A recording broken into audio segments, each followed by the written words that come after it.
What can cause, because you might cause me an energy imbalance if you have a question. No, I'm just kidding.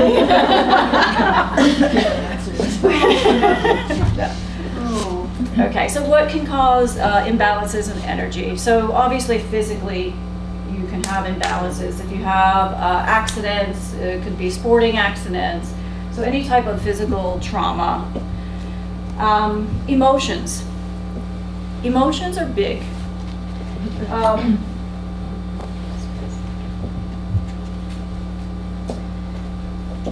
I mentioned before about the subconscious and repressing emotions, but can you think of someone you know that has had something happen to them when they were younger, maybe in high school, maybe they had a bad breakup and they hung on to that their whole life? A lot of people.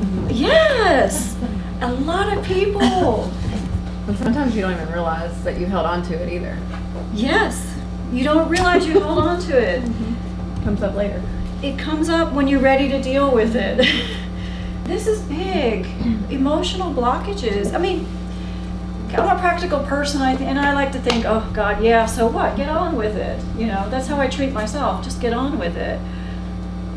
But until you address some of these emotional things that you have, and if you don't know you have them because they're at the subconscious level, they're gonna cause problems in your physical body. They're blockages. I recently had a client, she was dealing with a lot of anger. I mean, she had a lot of anger, and it was impacting her work, it was impacting her personal relationship. The good thing about it is that she knew there was something, and she knew that she needed to change something. And we worked with her on some different techniques, and she just let go. And she had significant physical issues. She had things I've never even heard of, most people haven't heard of. She had a lot of physical issues. But once she started to release this, the anger that she was holding on to, and by the way, it might be showing up as anger, but it might be something else like guilt. She was a different person. She transformed right in front of my eyes. And she actually said the things that were bothering her that we spoke about before. She said, I don't even know why that was a problem now. I don't understand why it was a problem. Because she was so good and she let it go. But now she's starting to see some of the physical issues that she had. They're symptoms of something else.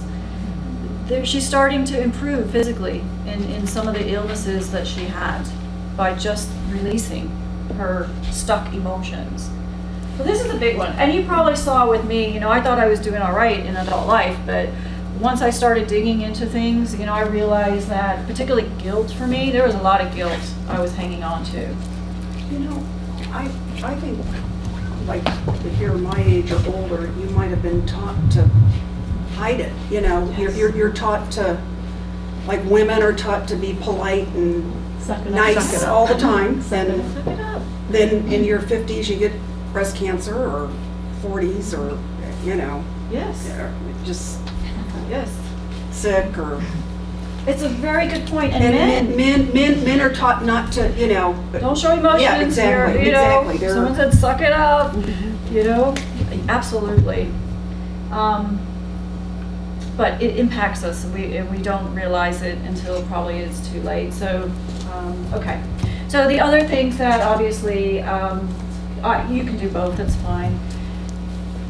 Negative thinking. Again, these to me are all connected. I mean, if you know people that you just don't really want to be around because everything is so bad all the time. Well, that impacts those to me. The negative thinking and your emotions are kind of related.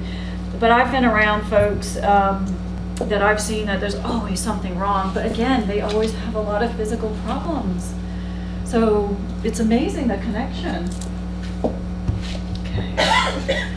These are obvious. Environment, what we're doing in our environment, what we're taking in, our lifestyle. Now, our lifestyle is a big one, and particularly in Asian bioenergetics, a lot of it is about your lifestyle. You know, what are you doing that's causing this problem?